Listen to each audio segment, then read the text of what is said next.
تو یاد رکھیے کہ مومن رہتا دنیا میں ہے، جیتا آخرت کے لیے ہے. ابن عباس کہتے ہیں اللہ نے دنیا کو 3 اجزاء میں تقسیم کیا ہے، ایک حصہ مومن کے لیے، ایک حصہ منافق کے لیے، ایک حصہ کافر کے لیے ہے. مومن دنیا سے آخرت کے لیے زیادہ راہ یعنی سامان اکٹھا کرتا ہے. مومن دنیا میں آتا ہے، وہ چیزیں اکٹھی کر رہا ہے، عمل اکٹھے کر رہا ہے، کس لیے؟ آگے کے لیے. منافق دنیا کی زینت اختیار کرتا ہے، یعنی وہ مال اکٹھا کرتا ہے، وہ ساری محنت کرتا ہے تاکہ دنیا کو اور خوبصورت بنا دے. اور کافر خوب عیش کرتا ہے کیونکہ وہ آخرت کو مانتا ہی نہیں، لہذا اس کی ساری اول آخر حسرتیں وہ دنیا میں ہی پوری کرنا چاہتا ہے. افسوس یہ کہ اپنے آپ کو مسلمان کہنے والوں نے ان 2 لوگوں کے طریقے کو اختیار کر رکھا ہے، اس کے پیچھے چل پڑے ہیں. تو یاد رکھیے صرف دنیا کے لیے محنت اور دنیا کے لیے کوشش کرتے رہنا آخرت کو بھول کر یہ سخت نقصان کا باعث ہے.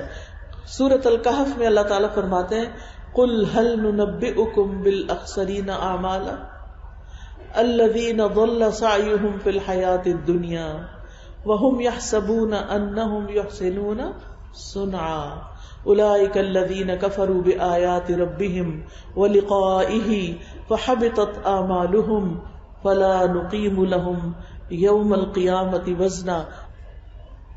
تو دنیا کی زندگی جو ہے وہ کیا ہے؟ اگر کوئی شخص صرف دنیا کے لیے کام کرتا ہے تو وہ خسارے میں ہے. سورۃ کہف کی اس آیت کا مطلب کیا ہے؟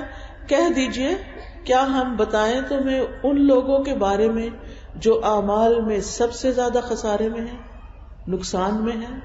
یہ وہ لوگ ہیں جن کی کوشش دنیا کی زندگی میں ضائع ہو گئی، سارا کچھ صرف دنیا کے لیے کیا، اور وہ سمجھتے ہیں کہ بے شک وہ ایک اچھا کام کر رہے ہیں، بڑے خوش بھی ہیں اس پر. یہی لوگ ہیں جنہوں نے اپنے رب کی آیات اور اس کی ملاقات کا انکار کیا تو ان کے اعمال ضائع ہو گئے. دنیا کے لیے کیا تھا وہ دنیا میں ہی رہ گئے، جتنا مال اکٹھا کیا قبر میں تو لے جا نہیں سکے، دنیا میں ہی چھوڑ کے آئے، پیچھے بچوں نے سارا تقسیم کر لیا، اوروں نے فائدہ اٹھایا، اللہ کی راہ میں کچھ دیا ہی نہیں تھا، کوئی صدقہ کرتا ہی نہیں تھا، سب کچھ دنیا کے لیے رکھا ہوا تھا، شاید ہمیشہ رہنا ہے یہاں.